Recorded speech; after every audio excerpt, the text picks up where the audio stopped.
السلام عليكم ورحمة الله وبركاته.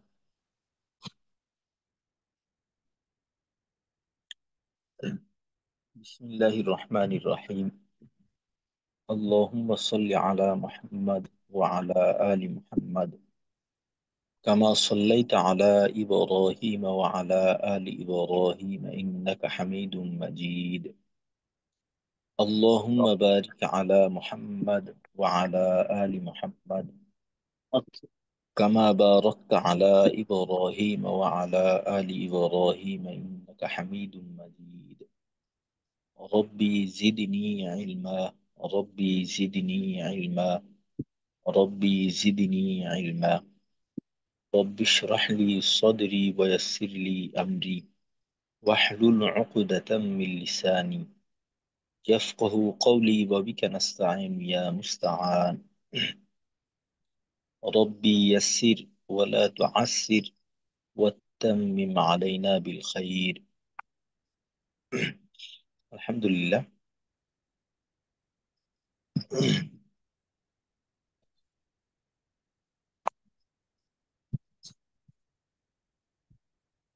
গত ক্লাসে আমাদের আলোচনা শেষ হয়েছিল হারাকাতের উচ্চারণ। তো আজকে ইনশাল্লাহ আমরা নতুন বিষয় নিয়ে আলোচনা করব। তা হলো মাখরাজ। তো মাখরাজের আলোচনা শুরুর আগে আমরা হারাকাতের উচ্চারণের শেষের দিকের কিছু অনুশীলন বাকি ছিল। তো ইনশাল্লাহ এটা শেষ করে আজকের উম, বিষয়ের আলোচনা শুরু হবে।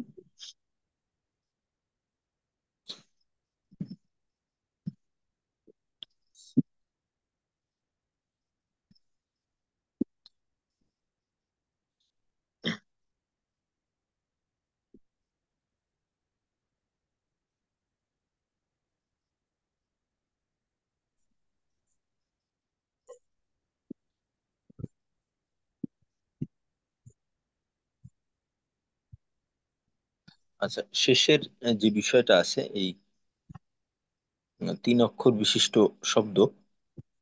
তো ইনশাল্লাহ এটা আমরা পুরোটা একবার দেখব, তারপর আমরা মাখরাজের আলোচনায় যাব।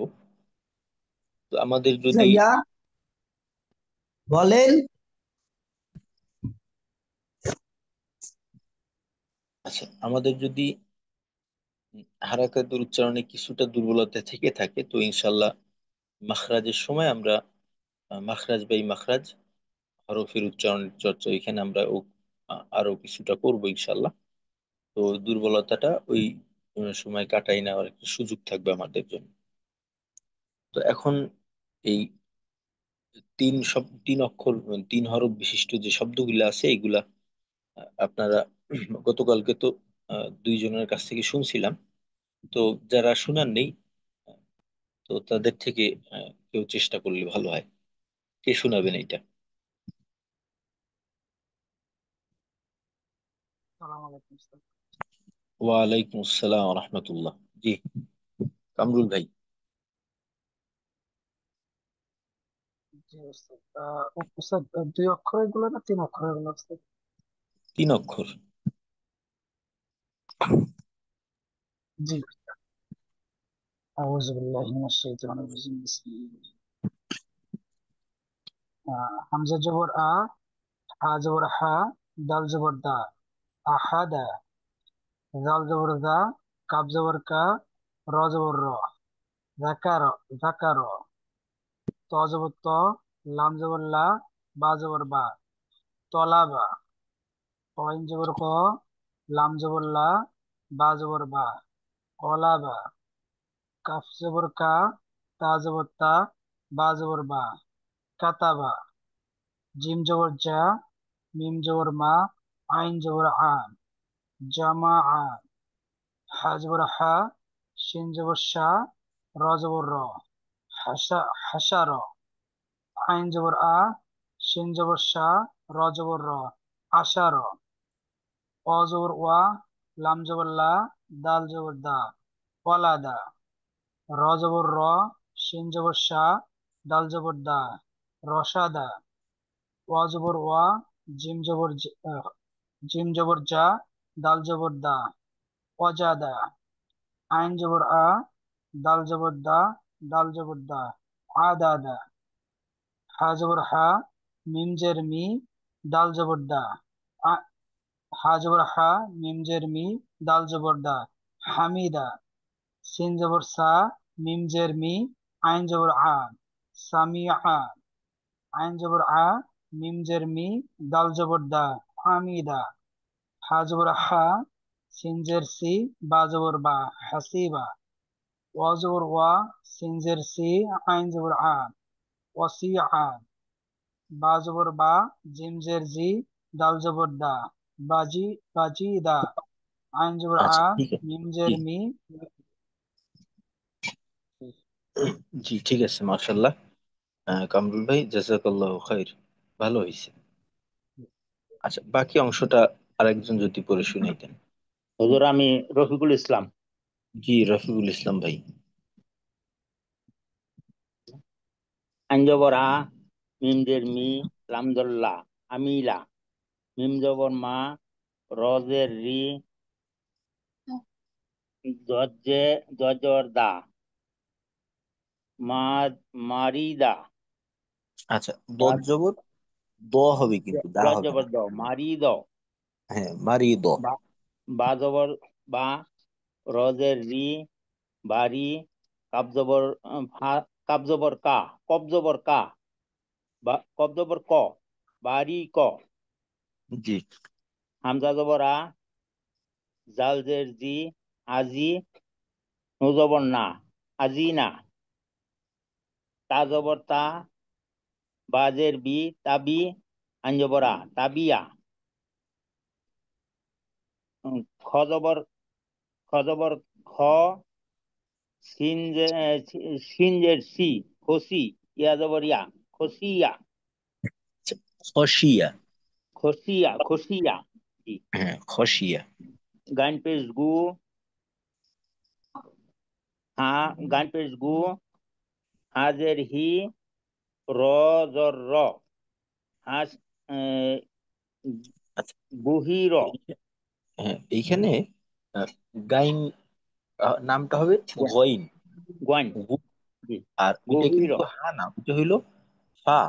হ্যাঁ, হা, ফি। হা। জি। ফি। গুফির। জি। দত পেশ, দত পেশ দু, রজের রি, দুরি।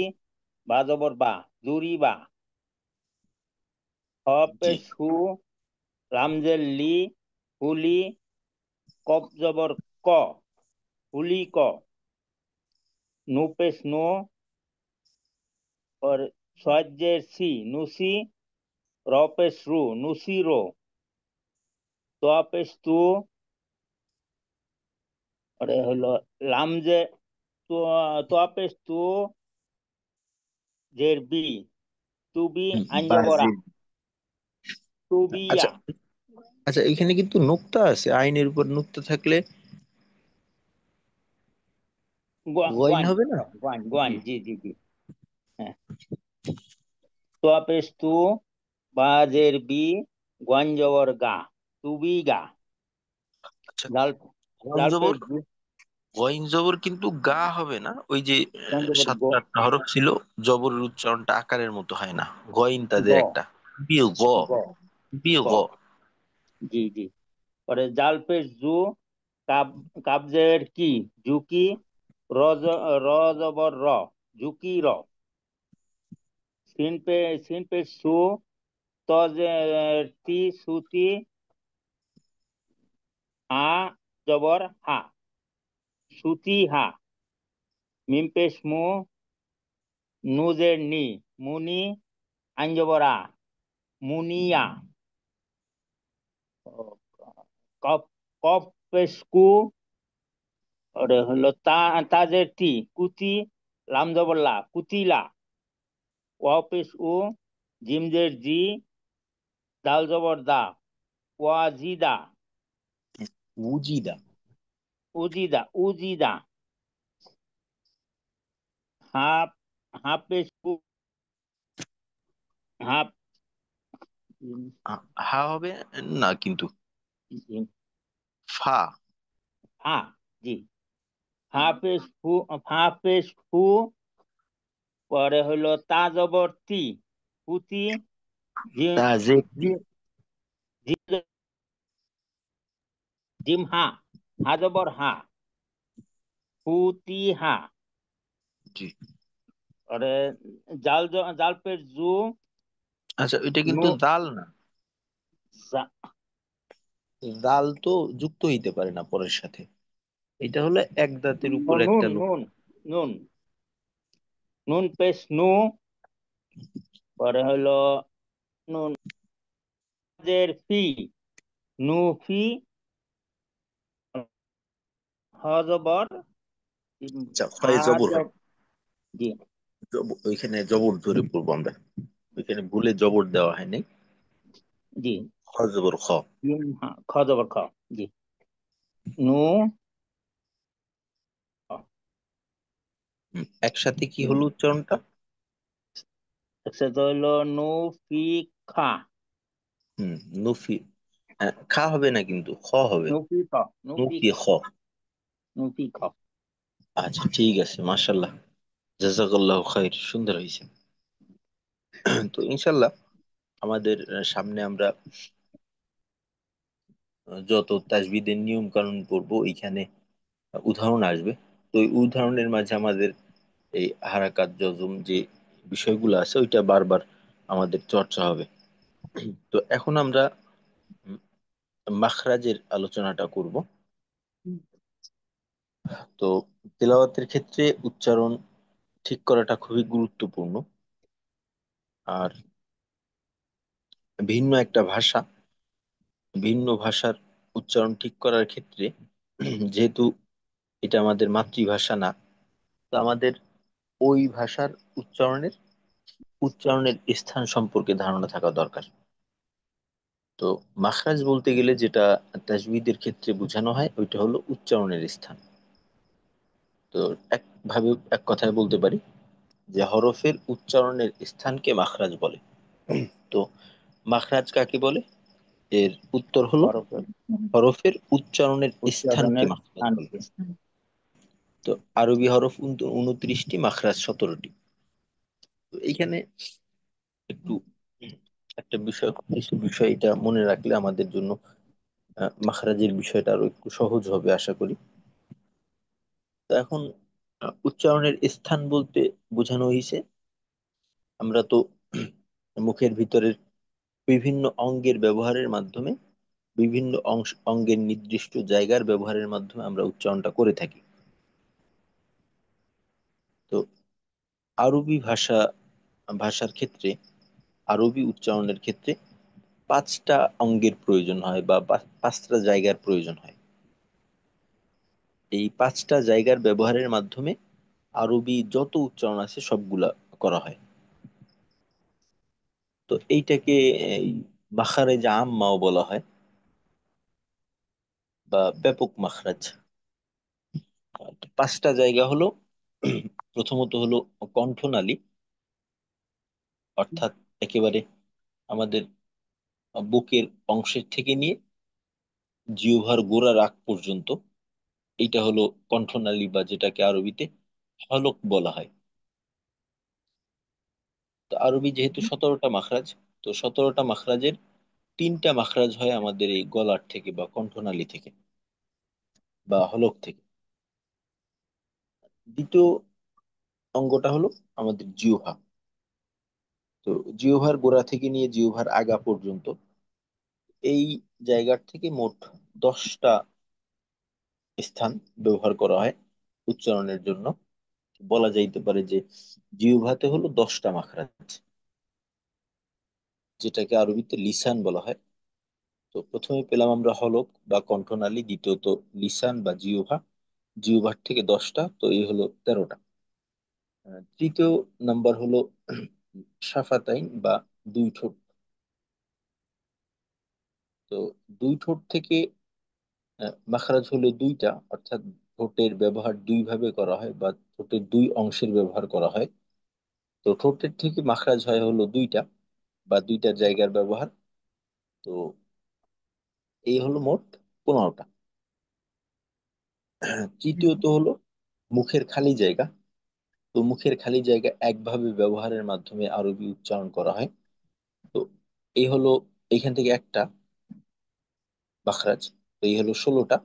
আর সর্বশেষ নাসিকা মূল, বা যেটাকে আরবিতে আমরা খয়সুম বলতে পারি।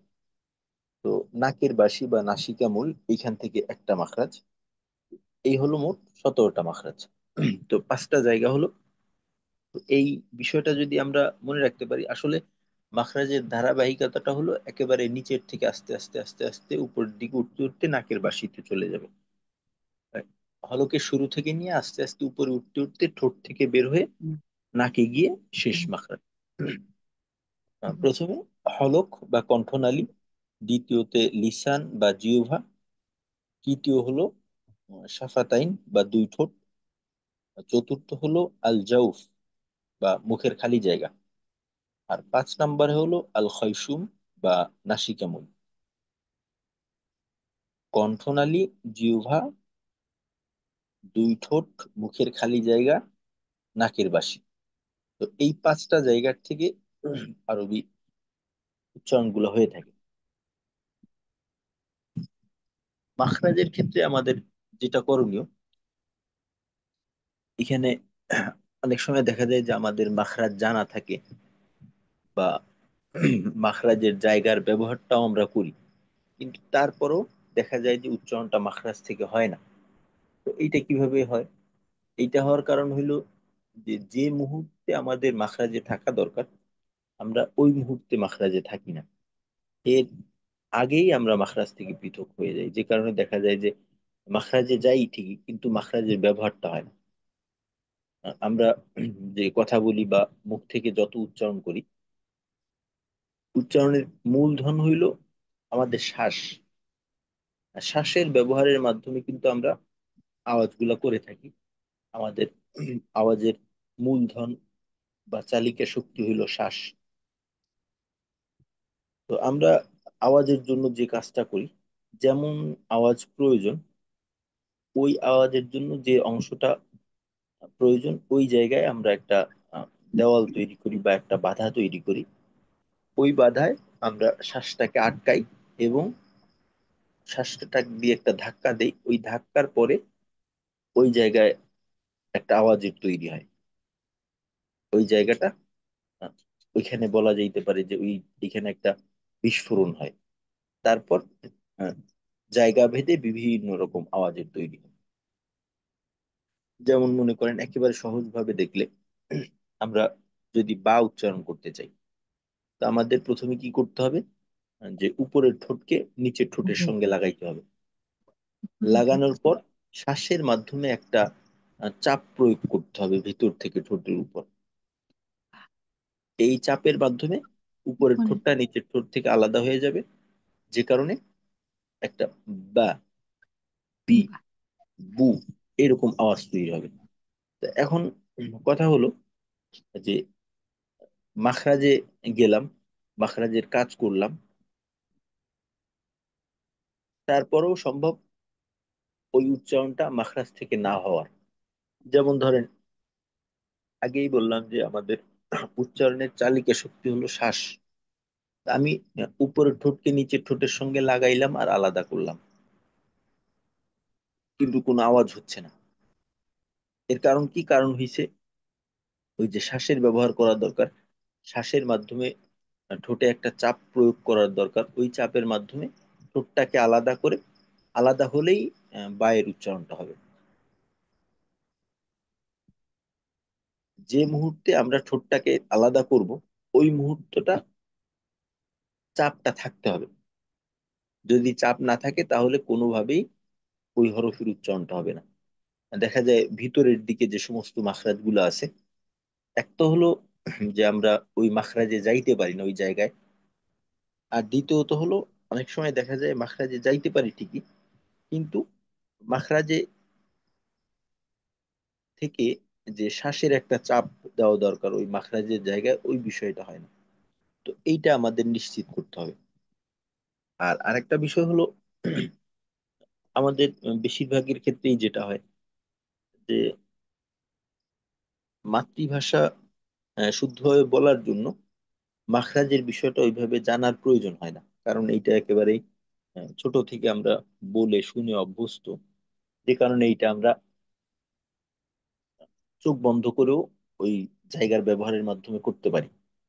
কিন্তু আরবি যেহেতু আমাদের মাতৃভাষা না, আর আরবি উচ্চারণের ক্ষেত্রে এমন এমন কিছু জায়গার ব্যবহার করা হয় যেটা আমরা সাধারণত বাংলার ক্ষেত্রে করি না। এই ক্ষেত্রে হলো সমস্যা হয়ে যায়।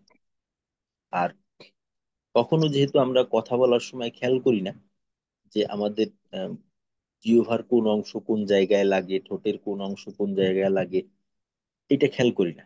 খেয়াল না করার কারণে আমাদের ওই জায়গাগুলোর স্পর্শ আমরা অনুভব করতে পারি না। তো এই ক্ষেত্রে আমাদের যেটা করা দরকার, যে ওই জায়গাগুলোর স্পর্শটা অনুভব করা দরকার। যেমন ধরেন আমি জিম উচ্চারণ করব, জিম উচ্চারণ করার জন্য আমার যে কাজটা করতে হবে, জিহ্বার মধ্যখান উপরের তালুর সঙ্গে লাগাইতে হবে। তো অনেকে দেখা যায় যে জিহ্বার মধ্যখান উপরের তালুর সঙ্গে লাগলো কিনা এইটা বুঝতে পারে না।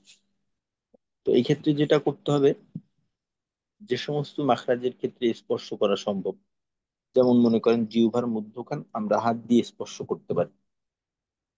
তো জিহ্বার মধ্যখানের যে অংশটা উপরের তালুর সঙ্গে লাগানো দরকার, জিহ্বার ওই অংশটা স্পর্শ করা, উপরের তালুর ওই অংশটা স্পর্শ করে নিশ্চিত করা যে আমি এই জায়গাটাকে এই জায়গার সঙ্গে লাগাবো।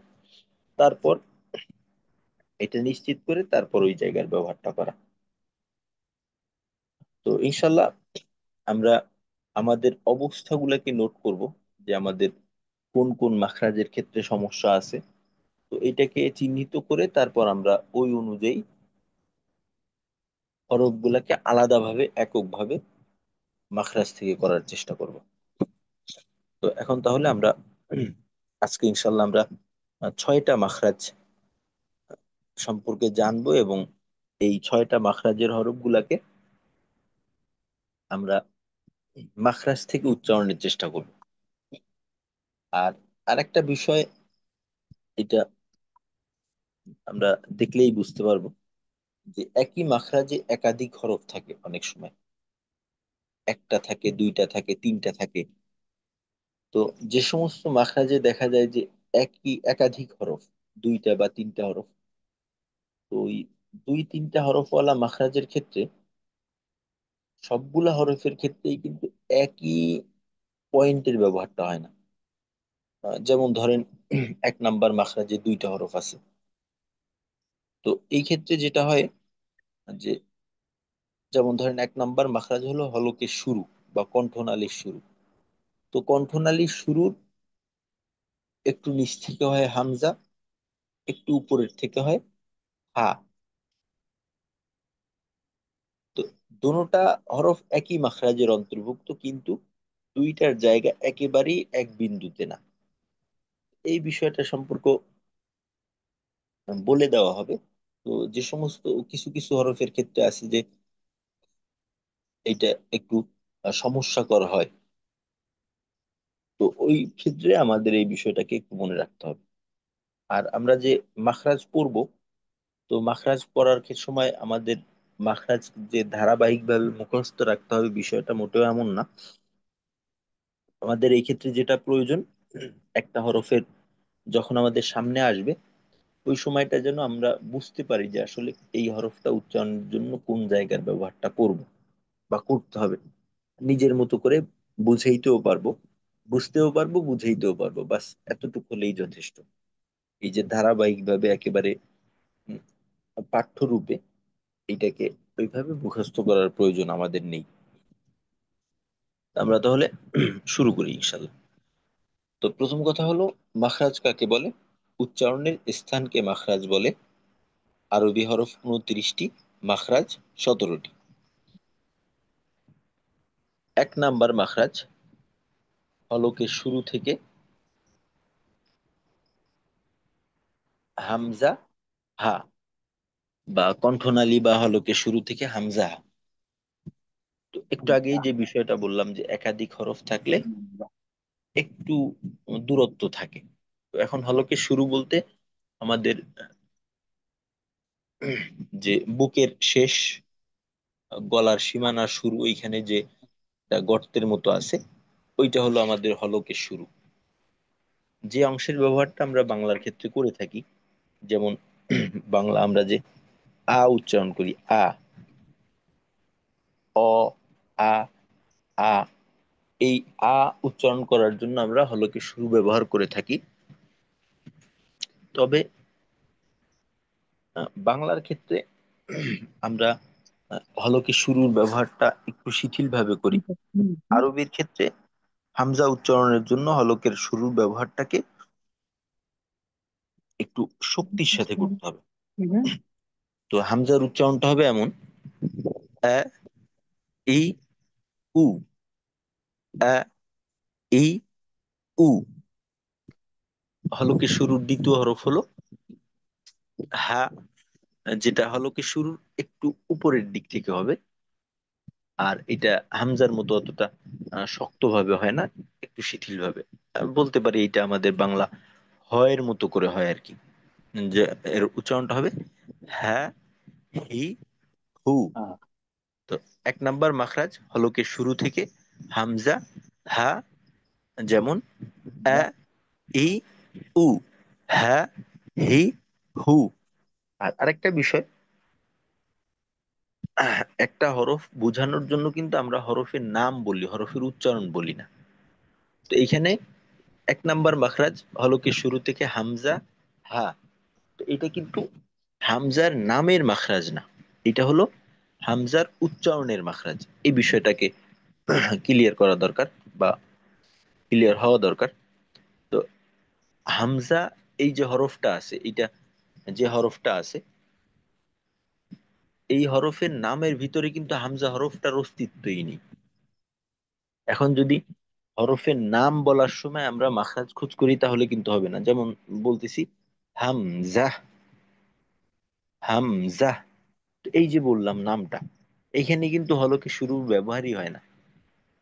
তো মাখরাজ হরফের উচ্চারণের মাখরাজ, যেটা কিনা সংজ্ঞার ভিতরে স্পষ্ট করা হয়েছে। উচ্চারণের, হরফের উচ্চারণের স্থানকে মাখরাজ বলে। উচ্চারণের স্থান, হরফের নামের উচ্চারণের স্থান না, বরং হরফের উচ্চারণের স্থান।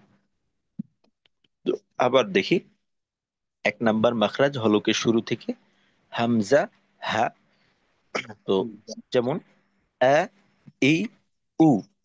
দুই নাম্বার মাখরাজ, না, আচ্ছা, দ্বিতীয় হরফ হলো হ্যাঁ, হি, হু। তো আর যেটা বুঝলাম যে এক নাম্বার যে মাখরাজ হলকে শুরু, এই অংশের ব্যবহারটা আমরা বাংলার ক্ষেত্রে করে থাকি, সুতরাং এটা আমাদের জন্য সহজ। দুই নম্বর মাখরাজ হলো কণ্ঠনালী বা হলকের মাঝখান থেকে উচ্চারিত হয়, আইন, হা। হলকের মধ্যখান থেকে আইন, হা। তো এখন আমাদের যে কাজটা করা দরকার, আমাদের কারো কারো ক্ষেত্রে আমরা উচ্চারণের সময় খেয়াল করছি আমি, যে আইন, হা, এই দুইটা হরফের উচ্চারণের সময় আমাদের মাখরাজের ব্যবহারটা হয় না। আমরা এটাকে অন্য জায়গার থেকে উচ্চারণ করে থাকি। আইন উচ্চারণ করার সময় আমরা হলকে শুরুর ব্যবহারটা করি, যেমন উচ্চারণটা হয় আ, ই, উ। তারপর হা উচ্চারণ করার সময়ও হলকে শুরু হয় এর মতো করে, হ্যাঁ, হি, হু। তো এখন যেহেতু বাংলার ক্ষেত্রে আমরা এই জায়গার ব্যবহারটা করি না, তো এই জায়গার ব্যবহারটা একেবারে প্রাথমিক অবস্থায় হলে আমার বুঝতে হবে যে আমি কোন জায়গায় চাপ দেব। তো যেহেতু একেবারে ভিতর থেকে হাত পৌঁছানো নেওয়া সম্ভব না, তো আমরা আনুমানিক ভাবে গলার মাঝখানে হাত দিয়ে একটু চাপ দিয়ে ভিতর থেকে চাপটা অনুভব করার চেষ্টা করব। তারপর আমরা উচ্চারণ করব আ, রি, রু। বা বলতে পারি, কেউ যদি গলা চাপ দিয়ে ধরে, ওই সময় দেখা যায় যে আওয়াজের যে একটা বাধা তৈরি হয়। তো যে অংশে এই বাধাটা তৈরি হয়, আইন, হা, ওই অংশের থেকে হবে। তো এইটা যেহেতু আমাদের বাংলা ভাষার ক্ষেত্রে এই জায়গার ব্যবহারটা করি না, সুতরাং আমাদের এই মাখরাজটা প্রাথমিক পর্যায়ে কারো কারোর জন্য একটু সমস্যার কারণ হয়। তো এইটাকে আমাদের একটু ক্লিয়ার করে নিতে হবে। তো এই দুইটা হরফের ক্ষেত্রেও হলকের মাঝের নিচের দিকে থাকে আইন, আইনের তুলনায় হাটা একটু উপরের দিকে, তবে এটা হলকের মধ্যখানের সীমানা পার হবে না, হলকের মাঝেই থাকবে। তো 2 নম্বর মাখরাজ হলকের মধ্যখান থেকে আইন হা। যেমন আ রি রু, আ রি রু, হা হি হু। হা উচ্চারণ করার সময় এইভাবে এরকম একটা বাতাস যুক্ত আওয়াজ থাকবে। হা হি হু, হা হি হু, আ রি রু, হা হি হু। গেল 2 নম্বর মাখরাজ। 3 নম্বর মাখরাজ হলকে শেষ থেকে গইন খ, গইন খ। তো এই যে জায়গার কথা বলা হলো, আমরা বাংলা উচ্চারণের ক্ষেত্রে আমার জানা মতে এই জায়গার ব্যবহারটাও করি। সুতরাং এই জায়গার ব্যবহারটা আমাদের জানতে হবে। এই মাখরাজগত সমস্যাটা আমাদের অনেকের ক্ষেত্রে দেখা যায়, প্রাথমিক পর্যায়ে তো দেখাই যায়, দেখা যায় অনেকে পুরাতন যারা আছে তেলাওয়াত করতে পারে তাদের ক্ষেত্রেও দেখা যায় যে এই জায়গার ব্যবহারটা আমরা একটু সামনের দিক থেকে করি, যেটা কিনা বাংলার সাথে কিছুটা সাদৃশ্যপূর্ণ। এই হরফ দুইটার উচ্চারণ বাংলা গ এর মতো মনে হয় বা খ এর মতো মনে হয়। বাকি মূলত বাংলা গ এবং খ আমরা যে জায়গার ব্যবহারের মাধ্যমে করে থাকি, ওর থেকেও অনেকটা নিচের দিকে, 2 ধাপ নিচে, শুধু 1 ধাপ না, 2 ধাপ পিছনে। এখন আমরা এই জায়গার ব্যবহারটা আর কি, এই জায়গার চাপটা বোঝার জন্য কি করতে পারি। তো এইখানে এইভাবে এই জায়গার পরিচয়টা পেতে পারি আমরা, যখন উজু করার সময় আমরা গড়গড়া করি, একেবারেই গভীর গড়গড়া, অর্থাৎ পানি গড়গড়া করার জন্য পানিটা যতটা ভিতরে নেওয়া যায়, ওই ক্ষেত্রে আমরা ও এমন করে থাকি। ওই গড়গড়া করার সময় হলকের শেষে কিন্তু চাপ দিতে হয় একেবারে গভীর গড়গড়া করার জন্য। তো এই গড়গড়ার মাধ্যমে ওই জায়গার পরিচয়টা আমরা পেতে পারি। যদিও উচ্চারণ করার জন্য আমরা ওই জায়গার ব্যবহারটা করি না বাংলায়, বাকি অজু যেহেতু করি, তো ওই জায়গার ব্যবহারটা আমাদের হয়। তো গড়গড়ার মাধ্যমে আমরা ওই জায়গার ব্যবহারটা বুঝতে পারি। এইভাবে আমরা বোঝার চেষ্টা করব। তো 3 নম্বর মাখরাজ হলকের শেষ থেকে গইন খ। তো উচ্চারণটা যেমনটা হবে গ, গি, গু, গ, গি, গু। সাধারণত আমাদের ভুলের রূপটা যেমন থাকে, ভুলের রূপটা থাকে অনেকটা এমন গ, গি, গু। পার্থক্যটা একটু খেয়াল করব। গ, গি, গু। শুদ্ধ উচ্চারণটা হবে এমন গ, গি, গু, গ, গি, গু। আর খয়ের উচ্চারণটা হবে খ, খি, খু, খ, খি, খু। তো এইখানে খয়ের ক্ষেত্রে ভুলের রূপটা যেমন থাকে খ, খি, খু, একেবারে বাংলা খয়ের উচ্চারণ খ, খি, খু। ভুল, সঠিকটা হবে খ, খি, খু। ওই যে বললাম গড়গড়ার জায়গা, ওইখান থেকে। 3 নম্বর মাখরাজ হলকের শেষ থেকে গইন খ। যেমন গ, গি, গু, খ, খি, খু। তো এই আমরা হলকের যে 3টা মাখরাজের কথা বলা হয়েছিল, ওই 3টা মাখরাজ কিন্তু আমরা পেয়ে গেলাম। আচ্ছা, তারপর আমাদের 6টা মাখরাজ শেষ করি, তারপর ইনশাল্লাহ আপনাদের থেকে আহ, মাখরাজ সহকারে উচ্চারণ গুলাও শোনার চেষ্টা করবো একে একে।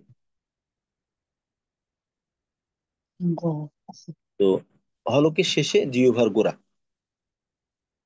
জিহ্বার গোড়ার প্রথম মাখরাজ বা 4 নম্বর মাখরাজ আমরা বলতে পারি জিহ্বার গোড়া তার বরাবর উপরের তালুর সঙ্গে লাগাইয়া দুই নুক্তাওয়ালা কফ।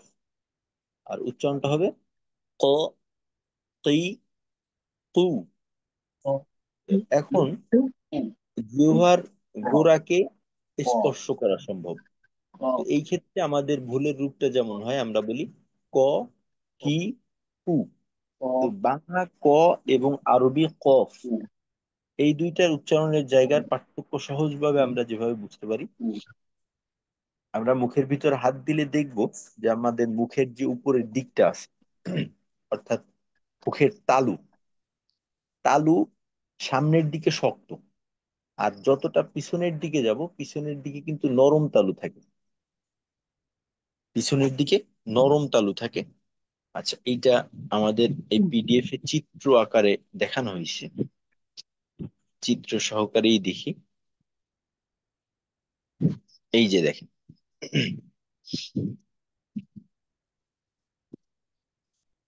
এই যে এই চিত্রের মাধ্যমে দেখলে আমরা বুঝতে পারি মুখের যে উপরের দিকটা দেখানো হয়েছে, উপরের দিক এই যে এই অংশটা দেখবেন যে একটু লাল রঙে দেওয়া আছে, আর এর সামনের অংশটা হলুদ রঙে।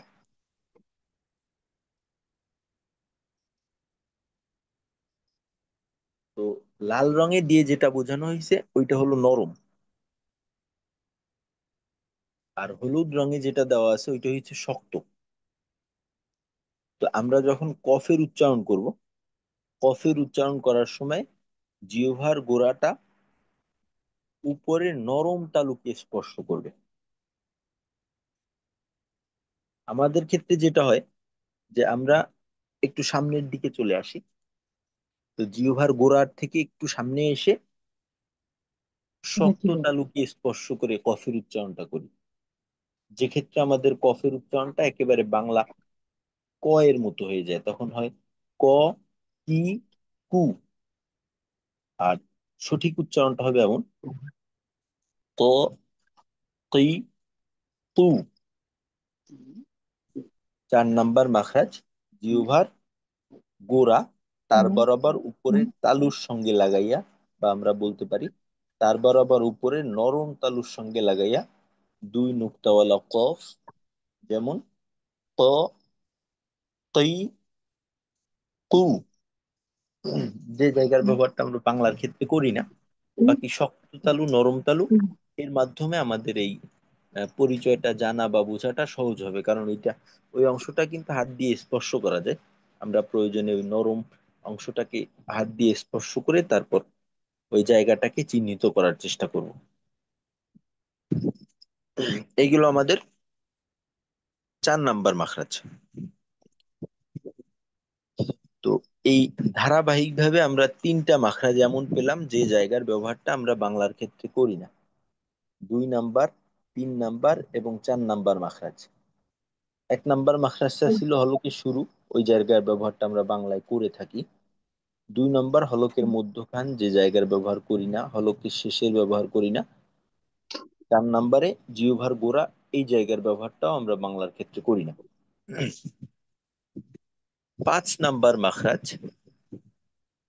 তো এইটা আমাদের জন্য একেবারেই সহজ একটা জায়গা।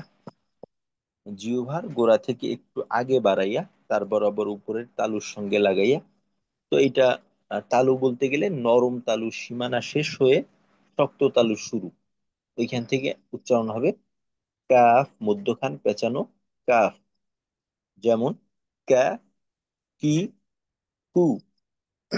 অর্থাৎ আমরা ক বর্গের প্রথম দিকের 4 হরফ 4টা বর্ণ উচ্চারণের জন্য যে জায়গার ব্যবহারটা করি, কাফের ক্ষেত্রে হুবহু এই একই জায়গা। তবে একটা জিনিস মনে রাখতে হবে, আমি একদিন বলছিলাম যে অন্য ভাষার একটা আওয়াজ, একটা উচ্চারণ অন্য আর এক ভাষার সাথে, বা ধরেন আমাদের বাংলা ভাষার আহ, সাদৃশ্যপূর্ণ মনে হলেও এদের কিন্তু স্বরের টন আলাদা থাকে।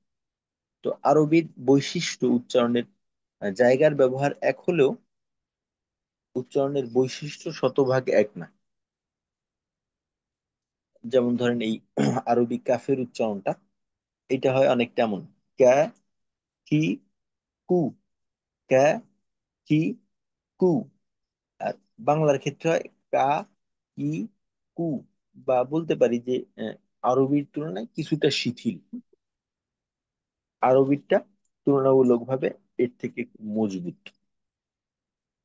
তো এই স্বরের পার্থক্যটা করে নেওয়ার চেষ্টা করব। বাকি এই জায়গার ব্যবহারটা আমাদের মোটেও ভোগান্তিতে ফেলবে না, সহজ হবে ইনশাল্লাহ। তো 5 নাম্বার মাখরাজ, জিহ্বার গোড়া থেকে একটু আগে বাড়াইয়া তার বরাবর উপরের তালুর সঙ্গে লাগাইয়া মধ্যখান পেঁচানো কাফ, যেমন কা কি কু গেল। আর আজকের আলোচনার সর্বশেষ মাখরাজ, 6 নম্বর মাখরাজ, জিহ্বার মধ্যখান তার বরাবর উপরের তালুর সঙ্গে লাগাইয়া জিম শিন ইয়া। তো এই জায়গার ব্যবহারটাও আমরা বাংলার ক্ষেত্রে করি,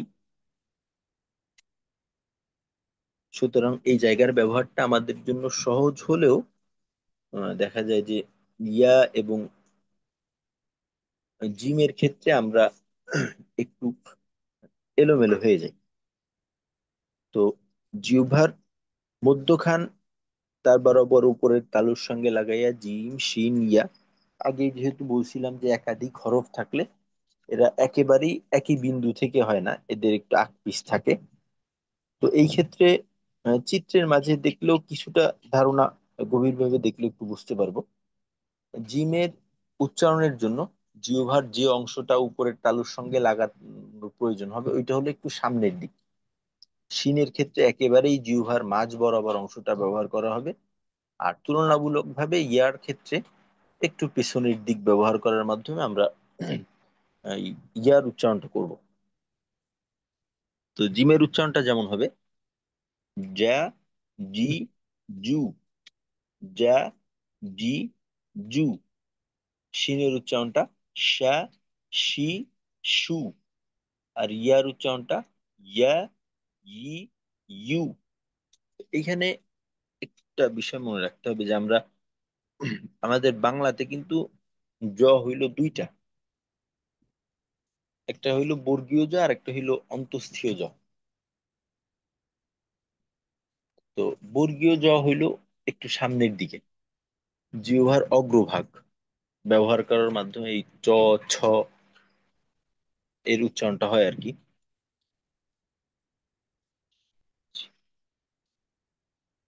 আর অন্তঃস্থীয় জ, এটা উচ্চারণের জায়গাটা কিন্তু একটু আলাদা।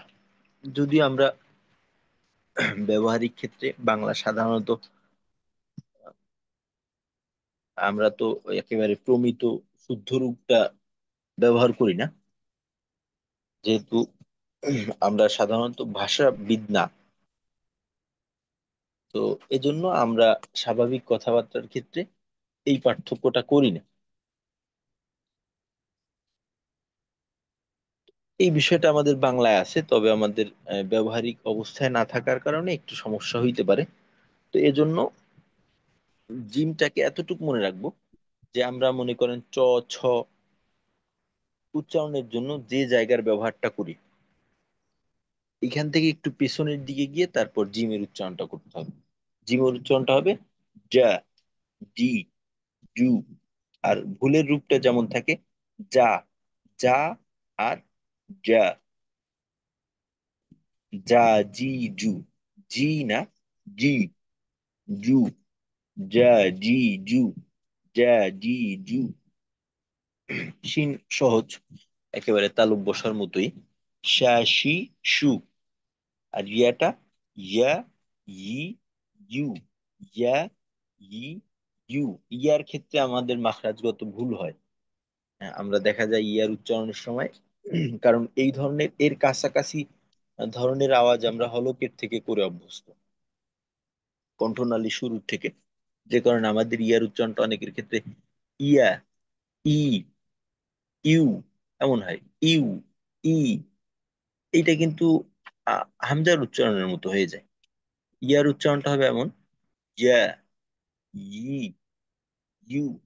তো যেহেতু মাখরাজের এই জায়গাটাকে আমাদের স্পর্শ করে দেখা সম্ভব, তো আমরা আগে স্পর্শ করে জায়গাকে নিশ্চিত করে নেব যে কোন জায়গার ব্যবহারটা করব, তারপর আমরা এইটা চর্চা করার চেষ্টা করবো ইনশাল্লাহ।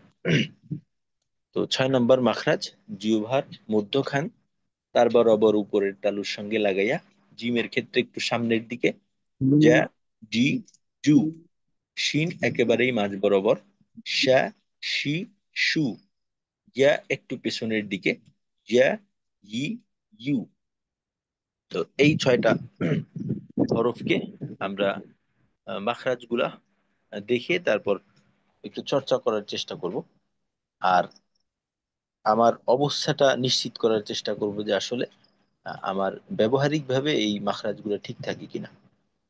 তো এবার আপনারা ইনশাল্লাহ যতটুকু সময় আছে একে একে এই মাখরাজ গুলা পড়ে বলবেন এবং এর উদাহরণ সহকারে অর্থাৎ উচ্চারণ করে করে আপনারা শোনাবেন। জি, একজন শুরু করেন। সালাম আলাইকুম। ওয়ালাইকুম আসসালাম। জি, কামরুল ভাই। আহ, মাখরাজ, হরফের উচ্চারণের স্থানকে মাখরাজ বলে। আরবি মাখরাজ 17টি। 1 নম্বর মাখরাজ, কণ্ঠনালী বা হলকের শুরু হতে উচ্চারিত হয়। হামজা, হা। হামজা, হা। হামজা জবর আ, হামজা জের ই, হামজা পেশ উ। আ, ই, উ। হা জবর হা, হাজের ই, হা পেশ হু। আ, ই, হু। 2 নম্বর মাখরাজ, কণ্ঠনালী বা হলকের মধ্যখান থেকে। আইন, আর হচ্ছে হা। আইন জবর আ, আইন জের ই, আইন পেশ উ। হা, ই, উ। হা জবর হা, হা- হাজের হি, হা পেশ উ। হা, হি, হু। 3 নম্বর মাখরাজ, হলকের শেষ ভাগ হতে। কইন, খ। গইন জবর ক, গইন জের কি, গইন পেশ গু। ক, গি, উ। খ জবর খ, খ জের খি, খ পেশ খু। খ, খি, খু। 4 নম্বর মাখরাজ, জিহ্বার গোড়া তার বরাবর উপরে তালুর সাথে লাগিয়ে উচ্চারিত হয়। এটা হচ্ছে একটা অক্ষর, কফ। কফ জবর ক, কফ জের কি, কফ পেশ কু। ক, কি, কু। 5 নম্বর মাখরাজ, জিহ্বার গোড়া থেকে সামনে একটু আগায় উপরে তালুর সাথে লাগায় উচ্চারিত হয়। কাফ জবর, কাফ জবর কা, কাবজের কি, কাবজের কি, কাপ পেশ কু। কা, ই, কু। 6 নম্বর মাখরাজ, জিহ্বার মধ্যখান তার বরাবর উপরে তালুর সঙ্গে লাগায় উচ্চারিত হয়। জিম জবর যা, জিম জের জি, জিম পেশ জু। যা, জি, জু। শিন জবর শা, শিন জের শি, শিন পেশ সু। শা, শি, সু।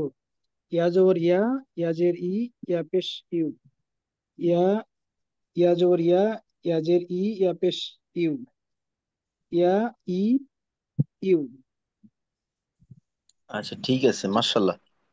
কামরুল ভাই, আপনার প্রত্যেকটা মাখরাজের ব্যবহার আলহামদুলিল্লাহ ঠিক আছে, খুবই সুন্দর হয়েছে।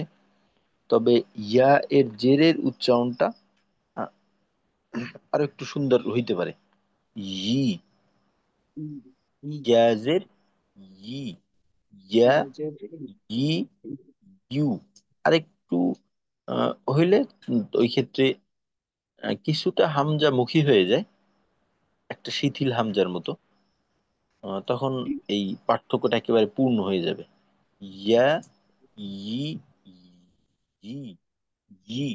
এখানে একটা তাসদিদের মতো দিলে, যেমন ধরেন সাইয়্যিদুন, সাইয়্যিদিনা, সাইয়্যিদুন, জাইয়্যিদুন, এমন একেবারে মাঝেই রাখা। বাকি ঠিক আছে। সুন্দর হয়েছে, মাশাআল্লাহ। জাযাকাল্লাহু খাইর। জি। আচ্ছা, আরেকজন শুনুন।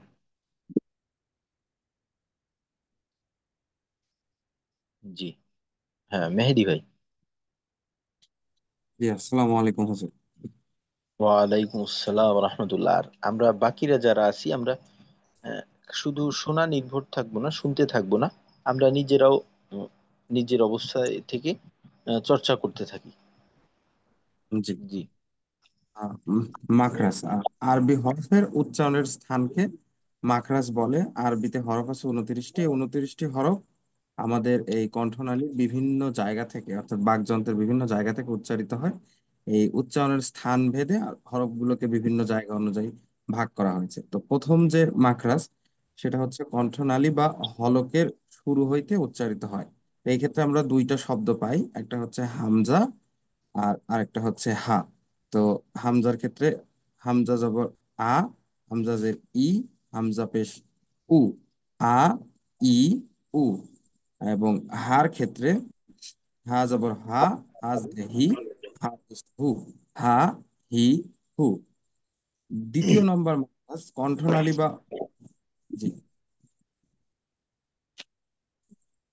দ্বিতীয় নম্বর মাখরাজ হচ্ছে কণ্ঠনালী বা হলকের মাঝখান হতে উচ্চারিত হয়। সেক্ষেত্রে আমরা দুইটা বর্ণ পাই, সেটা হচ্ছে আইন আর একটা হচ্ছে হা। তো আইনের ক্ষেত্রে আইন জবর আ, আইন জবর ই, আইন পেশ উ, আ, ই, উ।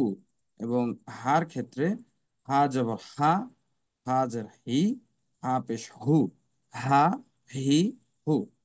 3 নম্বর যে আচ্ছা, মাখরাজ, এখানে জি, মেহেদি ভাই, জি, মেহেদি ভাই, হুম, আইনের জের এবং পেশের উচ্চারণ হুম, আর হায়ের পেশের উচ্চারণ। আইনের হুম, ক্ষেত্রে দুই হরকত, জের হুম, এবং পেশ। হুম, এই দুইটা উচ্চারণের সময় কিন্তু হলকের মাঝের যে চাপটা ওইটা বোঝা যায় না। হুম, ওইখানে আরেকটু চাপ রেখে, যেমন হুম। জবরের সময় কিন্তু চাপটা ঠিক ছিল। আ, আইন যে, আইন জবর আ, আইন যে ই, আইন পেশ হ্যাঁ, উ, আ, হ্যাঁ, ই, জি, এখন বোঝা গেছে চাপ, তবে এইটাকে জি, আরেকটু বাড়াইতে হবে। হ্যাঁ, এখন ঠিক আছে। জি, জি আর ওস্তাদ। হায়ের পেশের উচ্চারণটা হু, হু, হু, হু, হু। এই এই বাতাসটা থাকবে, হু। সব বাতাস বেরিয়ে যাবে, জি, হুম, আচ্ছা, ঠিক আছে, মার্শাল্লাহ। জি ওস্তাদ। তারপরে 3 নম্বর আমরা যেটা পাচ্ছি, অর্থাৎ কণ্ঠনালী বা হলকের শেষ হইতে উচ্চারণ হয়। সেক্ষেত্রে আমরা দুইটা বর্ণ পাচ্ছি, একটা হচ্ছে গইন আর একটা হচ্ছে খ। তো গইন যাব গ, গইন জের গি, গইন পেশ গু, গ, গি, গু। খ যাব খ, খ জের খি, খ পেশ খু, খ, খি, খু। আচ্ছা, এইখানে হুম, এই যে অংশ আপনার ব্যবহার হচ্ছে, এর থেকে আরেকটু পিছনে যেতে হবে। পেছনে, তখন আচ্ছা হবে আচ্ছা, হ্যাঁ, একটা হলো চাপ, গ, আরেকটা চাপ। হুম, আরেকটা হলো ভ, ভ, ই, হুম, হুম, উ, হুম, এমন। হুম, আর এর ক্ষেত্রে যেটা হয় খ, ই, হুম, উ, এই ধরনের। হুম, জি। আহ, গইন যাব গ, গইন জের গি, গইন পেশ গু, গ, গি, গু। খ যাব খ, খ জের খি, খ পেশ ফু, খ, খি, ফু। আহ, এরপর আমরা ওস্তাদ আসি 4 নম্বর মাখরাজে, অর্থাৎ জিহ্বার গোড়া আহ, নরম তালুর সঙ্গে যুক্ত হয়ে উচ্চারিত হয়। সেক্ষেত্রে আমরা একটা বর্ণ পাই, সেটা হচ্ছে কফ। তো কফ জবর ক, কফ জের কি, কফ পেশ কু, ক, কি, কু। হুম, যখন বানান করে বললেন ওই সময় জেরের উচ্চারণ ঠিক ছিল, বাকি হ্যাঁ, শুধু উচ্চারণ করার সময় জেরটা হালকা হয়ে গেল। তুই, হালকা হচ্ছে, আচ্ছা, হ্যাঁ। আহ, কফ জবর ক, কফ জের কি, কফ পেশ কু, ক, কি, কু। জি। আর আরেকটা বিষয়, যে আমরা সাধারণত একটা হরফ যখন এককভাবে উচ্চারণ করি, হুম, ওই সময় আসলে এই হরফটাকে যতটা শক্ত, যতটা জোরালো, যতটা সুন্দর করা যায়, যখন আমাদের তিলাওয়াতের মাঝে বা শব্দের ভিতরে আসে, ওই সময় কিন্তু চাইলেও অতটা সুন্দর সুন্দর করা করা যায় সম্ভব না। হয় না। ডানে বামে একটা প্রেশার থাকে। তো এই হুম, ক্ষেত্রে আমাদের এককভাবে যখন আমরা করব, পরিমাণটাকে একটু বাড়াইয়ে নেওয়ার চেষ্টা করব। তো একক রূপটা যদি একেবারে পরিমাণের থেকেও বেশি করে করা যায়, এইভাবে অভ্যস্ত হওয়া যায়, নিজেকে অভ্যস্ত করা যায়, ওই ক্ষেত্রে যখন এইটা ভিতরে আসবে, শব্দ আকারে আসবে, ওই সময় দেখা যায় ওই পরিমাণটা প্রয়োজন অনুযায়ী থাকবে। আর জি ওস্তাদ, একক জি। রূপে যদি দুর্বল হয়ে যায় ওই ক্ষেত্রে দেখা যায় যে কার্যক্ষেত্রে আরো গিয়ে পরিমাণটা হারায় যাবে। হ্যাঁ, তো এই জন্য আমাদের, এই জন্য বলা হয়, আমাদের ওস্তাদরা বলতেন যে একক রূপ করার সময় বা চর্চার সময় তাকাল্লুফি করা বা বাড়াবাড়ি করা, সীমা লঙ্ঘন করা। তো আমাদের আচ্ছা, আচ্ছা। একক রূপের সময় আমরা সীমা লঙ্ঘন করার চেষ্টা করি। জি, জি। জি ওস্তাদ, জি। হ্যাঁ, এরপর ওস্তাদ আমাদের আছে 5 নম্বর মাখরাজ। এটা হচ্ছে জিহ্বার গোড়া হইতে একটু আগ বরাবর আহ তালুর সঙ্গে লেগে উচ্চারিত হয়, সেটা হচ্ছে কাফ। কাফ জবর কা, কাবজের কি, কাপ্পেশ কু, কা, কি, কু। জি। এরপর আছে আমাদের 6 নম্বর মাখরাজ, অর্থাৎ জিহ্বার মাঝখান থেকে তার বরাবর উপরের তালুর সঙ্গে লেগে উচ্চারিত হয়। এক্ষেত্রে আমরা 3টা বর্ণ পাচ্ছি, সেটা হচ্ছে খ, শিন এবং ইয়া। সেক্ষেত্রে খ হয় না জবর, কিন্তু জিম, আহ, জিম। দুঃখিত, হ্যাঁ, জিম, জিম। হ্যাঁ, জিম, শিন আর হচ্ছে ইয়া। এবার জিম জবর যা, জিম জের জি, জিম পে চু, যা, জি, জু। ইয়া জবর ইয়া, ইয়া জের ই, ইয়া পেশ ইউ, ইয়া, ই, ইউ। আর শিন জবর শা, শিন জের শি, শিন পেশ সু, শা, শি, সু। জি, মাশাল্লাহ। ইয়ার জেরের উচ্চারণটার সময় আরেকটু হুম। খেয়াল করা যেন হামজার থেকে দূরে যায়। হামজা জি, হয় জি। হলো ই, আর ইয়াতে হবে ই, ই। ই, ই, ই, ই। জি ই। ওস্তাদ। ইয়ার উচ্চারণটা ওই যে আমরা যখন আলাদাভাবে হরকতের উচ্চারণ তখন কিন্তু বলছিলাম যে ইয়া হইলো স্বরবর্ণ। এইখানে যখন হুম, স্বর চিহ্নের ব্যবহার হয় দুইটা স্বর একত্রিত হয়ে যাওয়ার কারণে আওয়াজ হুম। একটু দুই স্বর যুক্ত অস্পষ্ট। হয়ে যায়। হ্যাঁ, তো এই হুম, কারণে আরবির ক্ষেত্রে ইয়ার উচ্চারণটাকে আপনার খফা বলা হয়, যে অস্পষ্টতা থাকা একটা বিষয় হুম, থাকে। তো এইখানে আমার একেবারেই যে উচ্চারণটা ক্লিয়ার করতে হবে বিষয়টা এইটা না, এটার মূল হয়েছে এইখানে একটা অস্পষ্টতা থাকবে, তখন ইয়ার উচ্চ ই, ই, হি, একেবারে হি, হি। ক্লিয়ার ই না, ই। হুম, হুম। জি ওস্তাদ, অস্পষ্ট থাকবে, আপনি বলছিলেন, হ্যাঁ। আচ্ছা, ঠিক আছে, মাশাল্লাহ, জাজাকাল্লাহ, সুন্দর হয়েছে, ভালো চেষ্টা। জি, জি ওস্তাদ, ধন্যবাদ। জাজাকাল্লাহ খাই। আচ্ছা, আমাদের এই 6টা মাখরাজ আমরা পড়লাম, আলহামদুলিল্লাহ 2জন শুনাইলেন, খুবই ভালো হয়েছে। বাকি প্রত্যেকের থেকে শোনা প্রয়োজন। তো আপনাদেরকে বলছি যে আপনারা হোয়াটসঅ্যাপে এই বিষয়গুলো শোনাবেন। তো এতে করে আমি প্রত্যেকেরটা শুনলাম। আর যদি কারো ক্ষেত্রে কিছু দিক নির্দেশনার প্রয়োজন থাকে যথাসাধ্য ইনশাল্লাহ আমি বলে দেওয়ার চেষ্টা করব। তো আপনারা আসলে এই ক্ষেত্রে একটু অনাগ্রহী, তো একটু চেষ্টা করবেন ইনশাল্লাহ। এই যেমন আজকে এই 6টা মাখরাজ বললাম, তো পিডিএফ দেখে দেখে এই 6টা মাখরাজ বলে বলে যেভাবে এই কামরুল ভাই বা মেহেদি ভাই শুনাইলেন, তো এইভাবে আমরা মাখরাজ সহকারে উচ্চারণগুলো একটু শুনাই দিলাম। জি, ঠিক আছে। তো আজকে তাহলে এতটুকুই থাক। তো আগামীকালকে তো শুক্রবার, আগামীকালকে আমাদের সাপ্তাহিক ছুটি, ইনশাল্লাহ শনিবার। তো এর ভিতর যে কোনো সময় আমরা পড়াটা একটু শোনানোর চেষ্টা করব। আর উপস্থিতির বিষয়টা আমরা যারা নিয়মিত উপস্থিত হচ্ছি আলহামদুলিল্লাহ, আমরা যেন অনুপস্থিত না থাকি। আর সমস্যা থাকলে অবশ্যই জানাবেন, আমরা আর কিছু করতে পারি আর না পারি দোয়া তো করতে পারবো। আর বাকি সাথী ভাইদের একটু খোঁজ খবর নেওয়ার চেষ্টা করব নিজ আগ্রহে। তা আমাদের এই বিষয়ে আরেকটু ইনশাল্লাহ আহ, সচেতন থাকবো।